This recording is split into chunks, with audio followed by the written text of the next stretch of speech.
안녕하세요. 저는 올해 35살이고 서울에 살고 있으며 이제 결혼 5년 차에 3살 배기 아들 가진 여자입니다. 10월달에 시집와서 마음고생만 잔뜩 하다가 이번에 시어머니한테 한방 제대로 먹이게 되면서 그 이야기를 한번 해보려고 해요. 이렇게 쉬웠던 걸 그동안 왜 아무 말도 못하고 당하고만 살았는지. 아무튼 저의 이야기를 한번 시작해보도록 하겠습니다. 남편은 위로 형이 1명, 아래로 동생이 1명 있는 아들만 있는 집안 남자입니다.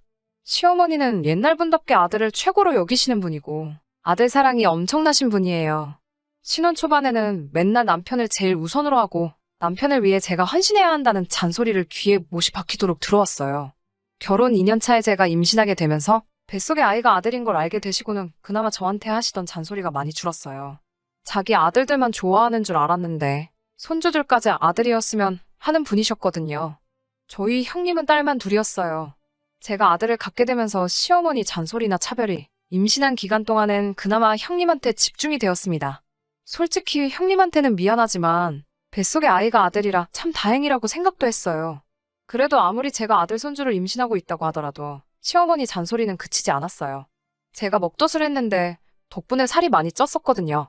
임신 5개월 차에 시댁에 방문한 적이 있는데 저한테 너는 임신 5개월밖에 안 된 애가 만삭은 되어 보인다면서 혼자 뭘 그리 먹길래 우리 아들은 얼굴이 아주 반쪽이 되었는데 너는 그렇게 살이 올랐냐 라고 하시면서 잔소리를 하셨어요. 본인은 임신했을 때 안 그랬다며 저보고 뭘 그리 먹어대면서 우리 아들 고생시키냐고. 뱃속에 아이 핑계대지 말고 우리 아들 고생 그만 시키고 좋은 거 있으면 아들 먼저 먹이라고 하시네요. 애초에도 가족들끼리 모였을 때 며느리들 먹는 걸로 차별하셨고 워낙에 먹는 걸 귀하게 여기는 분이니 그러려니 했어요. 신혼 초에도 먹는 걸로 차별하는 시어머니 때문에 신랑하고도 잦은 다툼이 있었지만 우리 둘이서 싸운다고 시어머니가 바뀌는 게 아니잖아요. 시어머니가 바뀌는 것보다 제가 참고 넘어가는 게 더 빠르겠다는 생각을 해서 저도 언젠가부터는 그냥 못 들은 척 하면서 말고 있어요. 아들이 태어나고 나니 그나마 저에게 덜하던 잔소리가 다시 시작되더라고요. 저랑 형님을 가장 서운하게 했던 건 명절날이나 가족 행사 등의 이유로 시댁을 방문하게 되면 며느리들은 부엌에서 실컷 일만 하다가 막상 밥 먹을 때가 되면 며느리들은 시중을 들어야 하니 나중에 먹으라고 하시며 부엌에서 대기를 하고 있었어야 했어요. 시어머니 손은 또 얼마나 작으신지 항상 음식은 먹고 나면 남는 게 없을 정도로만 준비하시거든요. 그럼 여태 사람들 국 떠주고 하면서 시중 들다가 막상 며느리들인 저와 형님이 밥 먹을 때가 되면 잔반 처리반이나 다름이 없을 정도로 형편없는 밥상을 내어주셨습니다. 전이나 수육은 아예 맛조차도 볼 수 없을 때가 많고 그나마도 고기 반찬이 남아있으면 저희 식사하고 있는데 오셔서 빈 반찬통에다가 고기들을 담으시면서 이건 다음날 아침에 아들들 먹여야겠다고 하시며 저희한테는 먹다 남은 생선 부스러기만 주고 가시더라고요. 완전 신혼 때는 신랑이 시어머니께 버럭 화도 낸 적이 있어요. 그렇게 먹을 거 다 빼놓으면 우리 와이프는 뭘 먹으란 거냐며 한마디 한 적도 있는데 시어머니는 제 남편한테 오히려 역정을 내시면서 나물도 있고 김치도 있는데 뭐가 먹을 게 없냐고 하시면서 나는 너네 할머니 돌아가실 때까지 이렇게 살았다고 원래 며느리는 이런 거라고 화를 내시더라고요. 비단 명절만 아니어도 시댁에 무슨 일이 있어서 갈 때면 며느리들 밥상 차별은 매번 반복이 됩니다. 음식은 죽어라 해야 하고 고생한 며느리들 앞에 놓여 있는 건 언제나 먹다 남은 음식들이나 풀떼기들 뿐이었어요.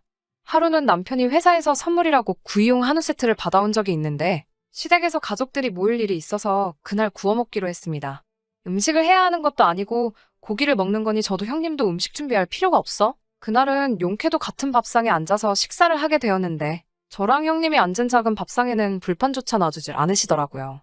브루스타가 2개밖에 없어서 그렇다고 고기가 익으면 알아서 덜어줄 테니 욕심을 부리지 말라고 했어요. 그런데 고기가 다 익으면 남자들 앞접시에 잔뜩 덜어주시고 저랑 형님 앞에는 고기 2~3점만 덜어주고 말더라고요. 팔이라도 뻗어서 가져갈라 치면 알아서 덜어주는데 뭘 그리 욕심이냐며 제 젓가락을 집게로 쳐내고 하셨어요. 아무리 그래도 다 큰 성인 둘이서 고기 2~3점 가지고 식사를 할 수가 없잖아요. 그냥 못 먹는 거다 생각하고 고기는 형님에게 다 양보해드리고 저는 된장찌개에 밥만 대충 비벼서 먹고 일어났어요. 어차피 시어머니가 바뀌지 않을 것도 알고 있는데다가 제가 저 혼자서는 고기도 못 먹는 형편인 상황도 아니고 남편도 시어머니 유난스러운 걸 이미 알고 있기 때문에 이렇게 제가 시댁에서 한바탕 고생하고 나면 친정에 가서 제 눈치 보면서 저희 부모님한테도 훨씬 잘하고 집에 돌아와서는 맘 풀으라면서 저한테 꼭 큰 선물 하나씩 해줬거든요. 그래서 그냥 그걸로나마 마음의 위로를 삼고 견디고 있었어요. 저한테는 약간 시댁에 가는 날은 남편한테 선물 받는 날? 그런 느낌으로 보상을 받으니 언젠가부터는 마음의 상처도 나지 않더라고요. 하지만 그렇게 시댁에 갈 때마다 남편도 자기 용돈으로 저한테 선물해주는 게 관리처럼 되니 나름 자기도 부담되는 게 있어서 그런지 슬슬 자기도 시댁에 가는 걸 꺼려하더라고요. 그래서 시댁에는 언젠가부터 신혼 때만큼 자주 가지 않게 되었어요. 저희가 시댁의 발길을 끊으면서 혼자서 시어머니 상대해야 했던 형님네도 자주 가지 않게 되었고요. 그런데 저희 막내 도련님이 작년에 결혼을 하게 되었고 그걸 이유로 시어머니가 저희랑 형님네를 뻔질나게 불러대셨어요. 새 가족이 생겼으니 다 같이 모여야 하지 않겠냐는데 시어머니 생각이야 안 봐도 뻔했죠. 새 며느리가 들어왔으니 자기 입맛에 맞춰서 시집살이 시키고 싶은 그 신보가 어디 가겠어요? 동서는 결혼식 이후로 그때 처음으로 가족 행사에서 만나게 되었어요. 결혼식장에서 봤는데 호리호리하고 공주님 같은 얼굴의 도련님이 엄청 예쁜 사람하고 결혼했다고 생각을 했는데 속으로는 신부 화장을 했으니까 저 정도 예쁘겠지라고 생각을 하고 있었어요. 그런데 실제로 동서를 보니 결혼식장에서 봤을 때랑은 다르게 수수하게 차려입고 왔는데도 진짜 공주님이 따로 없을 정도로 귀티가 나고 아주 예쁘더라고요. 눈은 강아지처럼 커다랗고 세상에 고생이라고는 한 번도 안 해봤을 것 같은 모습에 사실 저는 다른 것보다 동서에 대한 걱정부터가 앞섰습니다. 동서에게 시월드라는 건 당연히 상상도 못 해봤을 거라는 생각이 들고 이렇게 순딩이 같아 보이는 동서가 과연 시어머니를 당해낼 수 있을까 하는 생각이 들었어요. 역시나 우리 시어머니 저녁 식사 때가 되자마자 음식하느라 고생한 3명의 며느리 따로 모아놓고 시중을 둘러 하시며 밥상머리 근처에도 오지 못하게 하더라고요. 세상에 좋은 것만 보고 자랐을 것만 같았던 동서는 그 상황에 적지 않게 당황한 모습이더라고요. 그 커다란 눈동자가 흔들거리고 있는 모습을 보니 마음의 상처를 상당히 입었나 봐요. 당연히 식사가 끝나고 따로 차려지는 며느리 밥상에 살코기는 다 발라먹고 부스러기만 남은 조기 몇 마리를 두고 3명이 식사를 하게 되었습니다. 그 와중에 동서는 저랑 형님 눈치 본다고 얼마 안 되는 그 조기조차 먹지 못하고 맨밥을 불로 겨우겨우 삼키면서 식사를 하고 있더라고요. 저나 형님은 이런 밥상이 익숙해서 그랬나? 그냥 풀떼기랑 밥 먹으면서 동서를 위로해준답시고 원래 시어머니가 유난스러워서 그러니 더러워도 참아야 된다고 충고를 해줬어요. 우리도 그동안 참는다고 많이 참았는데 석 달라지는 게 없더라. 그러니 그냥 시댁에는 최대한 이유를 대서 발길을 하지 않는 게 최고라고 너스레를 떨면서 이야기를 했더니 동서는 그 말을 듣고 울상이 되면서 자기 시집 잘못 온 거 아니냐고 하면서 눈물을 뚝뚝 흘리더라고요. 생각해보면 아무리 며느리라고 해도 이런 대우를 받는 게 정상적인 게 아닌데 그냥 일 크게 만들기 싫어서 너무 참고만 살았나 하는 생각이 들었어요.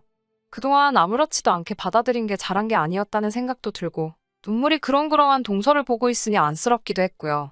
집에 돌아와서도 계속 동서의 울먹이는 얼굴이 생각나서 이거 이대로 넘어가면 안 되겠다는 생각이 들더라고요. 그래서 집에 돌아오고 나서 몇 주 뒤에 며느리들을 제가 다 소집을 했어요. 이대로 이렇게 며느리라는 이유로 차별받고 살아야겠냐고? 우리끼리라도 힘을 합쳐서 이런 불합리한 상황을 스스로 나서서 쟁취해야 하지 않겠냐고 여자들을 설득했습니다. 학교 다닐 적에도 운동권 친구들을 보며 뭘 저렇게 피곤하게 사느냐는 생각을 했는데 제가 쟁취해야 한다는 표현을 쓰니 저도 속으로는 다 웃음이 나더라고요. 작전은 제가 다 짜놓을 테니 남편들 하는 꼬라지 보고 최악의 상황으로 치달을 수도 있으니 마음의 준비도 하고 혹시 모르니 서류까지도 준비하라고 했죠. 그렇게 저희는 가족들이 다시 전부 다 만나게 되는 구정을 기다리고 있었어요. 저녁 식사가 돼서 상을 차리는 어머니께 이제 며느리도 셋이니 저희들이 상 차릴 테니 쉬고 계시라 말씀드리고 저희가 밥상을 차렸습니다. 밥상을 차리면서 저희가 먹을 반찬을 몰래 따로 덜어놓고 내어놓았어요. 워낙에 손이 작으셔서 음식을 적게 하시다 보니 반찬이 양이 원래 그런가 보다 하고 식사들을 시작하더라고요. 시어머니를 포함한 남자 식구들이 식사를 시작하는 걸 보고 저희도 그 틈을 놓치지 않고 부엌에다가 조그만 상을 펴놓고 저희가 따로 담아놓은 반찬들을 꺼내 식사를 시작했습니다. 시어머니는 우리가 몰래 식사를 하고 있을 거라는 건 상상도 하지 못했을 거예요. 국 좀 더 내오라는 말에 입에 씹던 걸 그냥 삼키는 한이 있더라도 최대한 티를 안 내고 일을 했거든요. 식사가 끝나니 시어머니께서 직접 이제 남은 반찬들 가지고 우리들 상을 차려주신다고 하시더라고요. 그나마도 남은 고기 반찬 따로 덜어내서 우리 안 주려고 하시는 속셈이 뻔히 보였는데 저희야 이미 몰래 식사를 끝냈으니 저희는 생각이 없으니 식사를 안 하겠다고 했죠? 시어머니는 그러냐? 알겠다 라고 대답하시고는 그럼 더 먹을 사람도 없으니 이제 상 치우고 뒷정리를 해놓으라고 하시더라고요. 시어머니는 애초에 저희가 배가 고파 굶던지 잔반들만 가지고 식사를 하던지 관심조차 없으셨다는 거죠. 다음 날이 되어서 남편이 또 명절이라고 회사에서 받아왔던 한우 세트가 있다고 저녁에는 다 같이 고기를 구워 먹자고 하더라고요.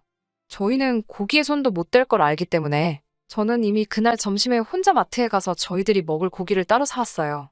고기 구워 먹을 때만큼은 며느리들도 겸상을 할 수가 있었기 때문에 또 구석탱이 불판도 없는 조그만 밥상에 따로 앉으라고 하시는 말에 저희는 조금만 남겨주시면 나중에 따로 먹겠다고 말씀드리고 식사가 끝날 때까지 기다리기로 했어요. 얼마나 며느리들 고기 먹는 게 보기 싫었으면 남는 고기들을 죄다 불판에 올려 새까맣게 태워서 아주 수출 만들어 놨더라고요. 저희들 식사할 차례가 되니 고기가 양이 얼마 없네? 라고 하시면서 진작에 줄 때 먹지 그랬냐면서 잔소리를 하시네요.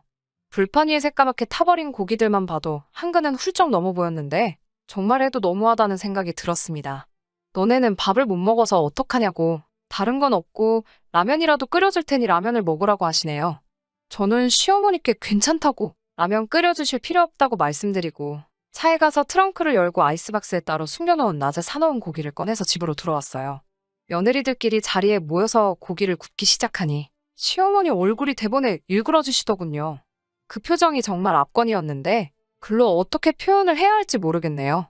예상한 대로 시어머니 저희가 쇠고기를 꺼내 굽기 시작한 모습에 소리를 고래고래 지르시며 이 싸가지 없는 것들 좀 보라고 음식을 숨겨놓고 먹느냐고 하시며 이제 보니 어제 저녁도 안 먹은 게 아니라 밥을 훔쳐먹은 거였구나 하면서 성질을 부리시더라고요.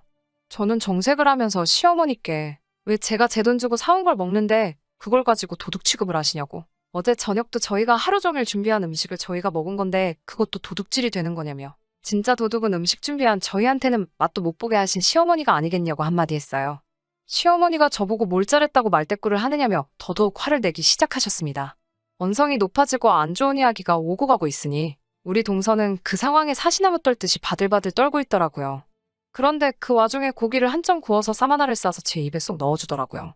겁이 나서 바들바들 떨고 있는데 시어머니도 열받게 한다고 제 입에 고기를 넣어주는 모습이 너무 귀여워서 화가 잔뜩 나 있었는데 하마터면 화가 풀어질 뻔했어요. 동서가 제 입에 넣어준 쌈을 씹으면서 일부러 밥풀이 다 튀도록 시어머니 앞에다 대고 저도 우리 집에서는 귀하게 자랐고 며느리들도 사람이라고 손 하나 까딱 안 하고 차려진 음식만 먹는 아들들만 귀한 게 아니라고 시어머니보다 더 큰 목소리로 소리를 질렀어요. 어머니께서 고생하시면서 시집살이 하신 건 다 안다고. 그런데 그렇게 지내셨으면 며느리들한테 더 귀하게 대접해 주셔야지. 그동안 고생하신 거 보상받으시는 걸 아는 걸 아셔야 한다고. 그래야지 며느리들한테도 대접받고 인정받으시는 거 아니겠냐고 했더니 제 말에 시어머니는 반박할 여지가 없었는지 우물쭈물 아무 말도 못하고 계시더라고요. 상황을 지켜만 보던 그 집 아들들도 나서서 한마디 하더라고요. 엄마가 너무했다고 하면서 뿔남 와이프들 편드는데 여념이 없더라고요. 그 상황에 저는 남자들한테도 한마디 했죠. 남자들도 다 똑같다고. 그동안 자기 와이프들이 그 꼴을 당하고 있는 걸 봤으면 애초에 처음부터 남편들이 나서서 이런 취급 못 받게 했었어야 하는 거 아니냐고. 이제 와서 시어머니만 나쁜 사람 만들지 말라고. 남자들도 다 똑같이 나쁜 사람들이고 잘한 것 하나도 없다라고 했어요. 그동안 아무 말씀 없으셨던 시아버지께서 상황을 정리해야겠다고 생각하셨는지 시어머니 대신에 저희한테 먼저 사과를 하시더군요. 미안하다고, 다 우리가 나쁜 건데 당연한 거라고 생각했다고 하시며 앞으로는 며느리라고 차별받지 않게 우리가 먼저 노력할 테니 이제 그만 양쪽 다 와플라고, 가족들 모이는 명절에 이게 무슨 소란이냐고 하시면서 상황을 정리해 주셨습니다. 그리고 그날 저녁 먼저 식사가 끝난 밥상에 추가로 저희가 고기를 구워 먹은 것들까지 남자들한테 뒷정리시키고 며느리들끼리는 밖에 나가서 맥주 한 잔씩 하고 왔습니다. 형님도 동서도 저보고 대단하다고, 아주 속이 후련하다고 하면서 고맙다고 한마디씩 하더라고요. 항상 당하기만 해서 몇 년 동안 아주 속이 썩어갔는데 이렇게 한 방 지르고 나니 막혀있던 속이 한 번에 뻥 뚫리는 기분이었어요. 지금껏 아무 말도 못하고 당하기만 했다는 게 바보 같았다는 생각이 들 정도예요. 다음 가족 행사 때까지 시어머니가 정말 바뀌셨는지는 아직 알 길은 없지만 이번 기회로 시어머니도 며느리들도 당연히 사람 대접을 받아야 하고 화도 낼 줄 안다는 걸 배우셨을 테니 다음에는 다른 걸로 못 살게 구실지언정 적어도 며느리들 밥 먹는 것 가지고 치사하게 굴지 않으실 테지요. 저처럼 쌓아놓고 폭발하는 방법도 있겠지만 만약에 아직도 단 한 번도 이런 일에 대해서 이야기를 나누지 않은 청취자님들이 계시다면 한 번 터지기 전에 대화로 풀어보는 방법도 있지 않을까 해요. 애초에 제가 처음부터 시어머니와 대화로 풀어나갔다면 이번 일처럼 시어머니 면전에다 대고 체면구기는 상황을 만들지 않았을 수도 있었겠다는 후회가 들기는 하는데 이제라도 저도 사람 대접받으며 시집에 드나들 수 있게 되었으니 그걸로라도 위안을 삼고 앞으로 있을 좋은 날들만 바라보면서 사는 게 맞는 것 같네요.